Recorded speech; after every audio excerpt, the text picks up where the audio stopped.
सभी साथियों को नमस्कार। शिक्षक दिवस की बहुत बहुत हार्दिक शुभकामनाएं। साथियों, आज की यह वीडियो जैसा कि आपने थंबनेल में ही देख लिया होगा कि जो प्रधानमंत्री किसान सम्मान निधि की 21वीं किस्त आने वाली है वो आपको नहीं मिलेगी। मैंने ऐसा थंबनेल क्यों लगाया, इसका एक बहुत बड़ा कारण है, क्योंकि जिस तरह से 20वीं किस्त का वितरण किया गया है, यानी प्रधानमंत्री किसान सम्मान निधि की जो 20वीं किस्त आई हुई है वह उत्तर प्रदेश के वाराणसी से 2 अगस्त को भेजी गई थी और यह लगभग 9 करोड़ 70 लाख किसानों को भेजी गई थी। लेकिन फिर भी बहुत सारे किसान भाई ऐसे हैं जिनको 20वीं किस्त नहीं मिली है। बिल्कुल सही हो सकता है आप वीडियो देख रहे हो, आपको मिली हो, आपके परिवार में किसी को ना मिली हो। तो बहुत सारे किसान भाई ऐसे हैं जिनको 20वीं किस्त नहीं मिली है। अब उनको सब कुछ सही है, उनको पता है कि हमारे पंजीकरण में कोई दिक्कत नहीं है, स्टेटस निकलवाते हैं उसमें सब कुछ सही आ रहा है, लेकिन फिर भी किस्त का पैसा नहीं मिला है।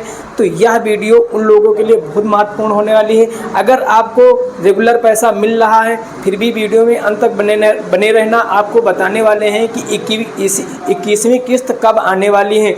तो नमस्कार साथियों, मैं अभिषेक एक और नई वीडियो में आप सभी का स्वागत करता हूं। अगर चैनल पर पहली बार आए हैं तो चैनल को सब्सक्राइब कर लेना, साथ में घंटी वाला बटन जरूर दबा लेना, क्योंकि हम अपने चैनल पर ऐसी ही इन्फॉर्मेटिव वीडियो लाते रहते हैं। तो जैसा कि साथियों सब लोग जानते हैं कि प्रधानमंत्री किसान सम्मान निधि के अंतर्गत हर साल 6,000 रुपये की धनराशि किसान के सीधे खाते में भेजी जाती है। लेकिन बहुत सारे किसान भाई ऐसे हैं जो इसका लाभ नहीं पा रहे हैं, या उन्होंने ऑनलाइन कराया है लेकिन फिर भी उनको पैसा नहीं मिल रहा है, या बहुत सारे किसान भाई ऐसे हैं जिनको पैसा मिल रहा था लेकिन किसी कारणवश उनका पैसा रुक गया, अब नहीं पा रहे हैं। तो साथियों सबसे पहले तो आपको कुछ चीज़ें देखनी है कि आपके खाते में कोई दिक्कत है, आपके स्टेटस में कोई प्रॉब्लम है या पंजीकरण में कोई समस्या आ गई जिसके लिए आपका पैसा नहीं आ रहा है। लेकिन बहुत सारे किसान भाई ऐसे हैं जिनके स्टेटस में कोई दिक्कत नहीं है लेकिन फिर भी उनको 20वीं किस्त नहीं मिली है। अब क्यों नहीं मिली है, इसका एक बहुत बड़ा कारण है। वीडियो में अंत तक बने रहना, आपको पूरी जानकारी देने वाले हैं कि आपका पैसा क्यों फंसा हुआ है। और जिस तरह से 20वीं किस्त फंसी है उसी तरह आपकी 21वीं किस्त भी फंसने वाली है, आपको पैसा नहीं मिलने वाला है।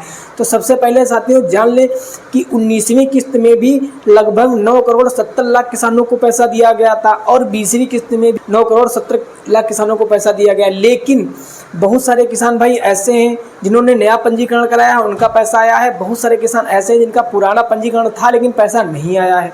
तो साथियों सबसे पहले कुछ कारण हैं जिनके कारण आपका पैसा फंस गया है, नहीं आ रहा है। तो वो कारण आपको कैसे पता करना है, तो सबसे पहले आपको चले जाना है पीएम किसान के पोर्टल पर और वहाँ पर आपको अपना स्टेटस चेक करना है। अगर आप खुद से नहीं कर पा रहे हैं तो किसी नज़दीकी सीएससी सेंटर पर जाके करवा सकते हैं। जब आप स्टेटस निकलवाते हैं तो उसमें सबसे पहले वो ऑप्शन आपका पूरा डाटा दिया रहता है, उसके बाद एक ऑप्शन आता है लैंड सीडिंग का। तो साथियों अगर आपके स्टेटस में लैंड सीडिंग नो दिखा रहा है, यानी उस पर रेड चिन्ह बन के आ रहा है, तो आपको पैसा नहीं मिलेगा। ये बात आप ध्यान रखिए। इसको सही कैसे कराना है इसको भी हम आगे वीडियो में चर्चा करेंगे। दूसरा ऑप्शन आता है आधार सीडिंग का, यानी डीबीटी का, यानी आपके खाते से जो बैंक है वो लगा हुआ है या खाता में आधार लगा हुआ है या नहीं लगा हुआ, उसके बारे में जानकारी होती है। तो अगर खाते में आधार लगा हुआ है तो ठीक है, नहीं लगा हुआ तब भी आपका पैसा फंसने वाला है। तीसरा ऑप्शन होता है ई-केवाईसी वाला, जो कि ज़्यादातर लोगों ने करवा ली है। अगर आपने नहीं करवाई है तो ई-केवाईसी भी आप करवा लीजिए, नहीं तो आपको पैसा नहीं मिलने वाला है।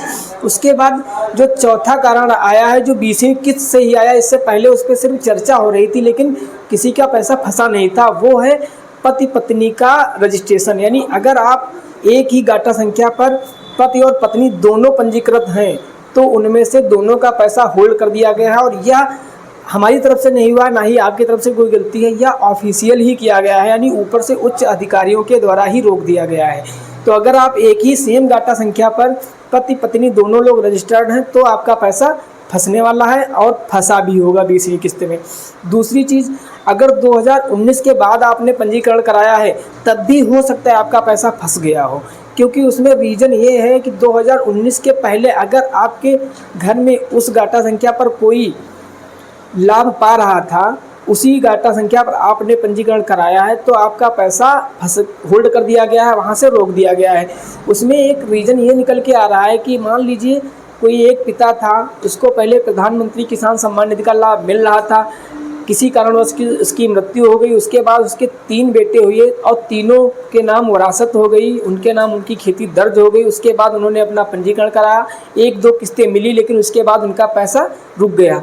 रुका क्यों? क्योंकि सेम गाटा संख्या पर उसके पिता का रजिस्ट्रेशन पहले से मौजूद है, उसी गाटा संख्या पर उनके बेटों ने अपना रजिस्ट्रेशन करा लिया। तो ऐसे में उनकी किस्त होल्ड कर दी गई है। जब तक आप अपने पिताजी का जो पंजीकरण है वो निरस्त नहीं करवाएंगे तब तक आपका पैसा होल्ड रहेगा, आपको पैसा खाते में नहीं दिया जाएगा। अगला कारण है कि फार्मर रजिस्ट्री। जिन किसानों ने अभी तक अपनी फार्मर रजिस्ट्री नहीं कराई है उनका भी पैसा होल्ड हुआ है। अगर आपने फार्मर रजिस्ट्री नहीं कराई है तो फार्मर रजिस्ट्री करवा लीजिए, चाहे अपने आप कर लीजिए या किसी नज़दीकी CSC सेंटर पर जाकर भी करवा सकते हैं। एक सबसे अहम पॉइंट है जो कि किसी को नहीं पता है और बहुत सारे यूट्यूबर्स भी नहीं बताते हैं, बहुत सारी वीडियो पड़ी होंगी लेकिन इस पॉइंट पर किसी ने चर्चा नहीं की है कि आपका जो मोबाइल नंबर है वो एक अहम पॉइंट है। अगर आपने अपना मोबाइल नंबर अपने किसान पंजीकरण में लगाया हुआ है तो सेम अगर मोबाइल नंबर किसी दूसरे के पंजीकरण में लगा हुआ है फिर भी आपका पैसा होल्ड कर दिया गया है। ऐसा मैंने बहुत सारे लोगों के खाते में चेक किया है तो उनके नंबर पे लिख के आता है, उनका स्टेटस निकालते हैं, लिख के आता है डुप्लीकेट मोबाइल नंबर। तो इसका समाधान भी हम आप आगे वीडियो में बताएंगे कि कैसे कर सकते हैं, क्योंकि अगर एक ही मोबाइल नंबर से 2 या 2 से अधिक पंजीकरण हैं तो सबकी जो किस्त है वो होल्ड कर दी गई है।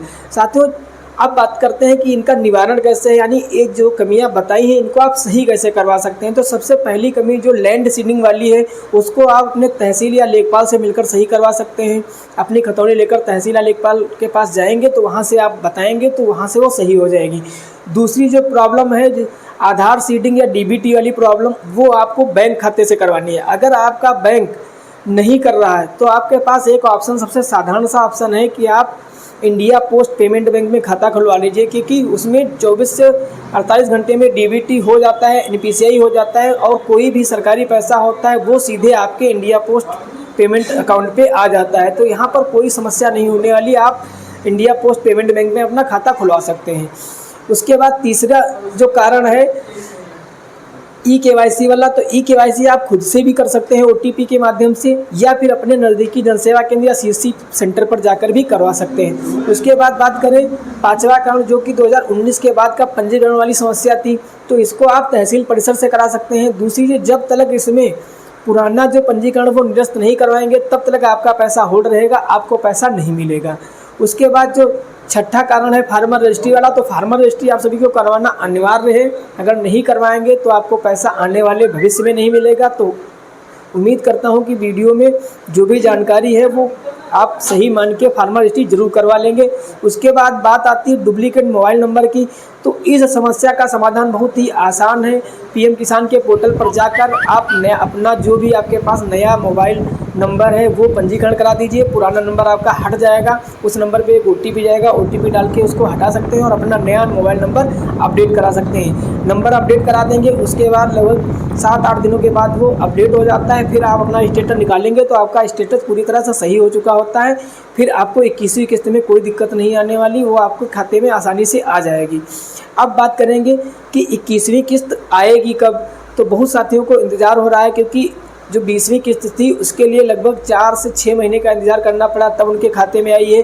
क्योंकि जो 20वीं किस्त थी वो जून में आनी थी, लेकिन किसी कारणवश वह अगस्त में आई, काफ़ी समय बाद आई, लगभग 1.5 से 2 महीने इंतज़ार करना पड़ा। उसके बाद 20वीं किस्त आई। तो जो 21वीं किस्त है उसमें आपको कोई देरी नहीं होने वाली है, क्योंकि 21वीं किस्त जैसा कि पिछला डाटा मैंने देखा था, पिछले डाटा के हिसाब से 5 अक्टूबर को आई थी। तो अक्टूबर महीने में उम्मीद है कि 5 से 20 अक्टूबर के बीच में आपकी 21वीं किस्त आने की पूरी प्रबल संभावना है। और जैसे ही कोई ऑफिशियल नोटिस आता है मैं अपने YouTube चैनल के माध्यम से आपको वीडियो बना के देता रहता हूं। तो अगर साथियों वीडियो अच्छी लगे, जानकारी अच्छी लगे तो लाइक कर देना और अपने सभी साथियों को शेयर कर देना। साथ में अगर चैनल पर पहली बार आए हैं तो सब्सक्राइब जरूर कर लेना, साथ में घंटी वाला बटन भी दबा लेना, क्योंकि हम अपने चैनल पर ऐसी इन्फॉर्मेटिव वीडियो लाते रहते हैं। तो फिर मिलते हैं एक नई वीडियो, एक नई जानकारी के साथ। तब तक के लिए जय हिंद, जय भारत।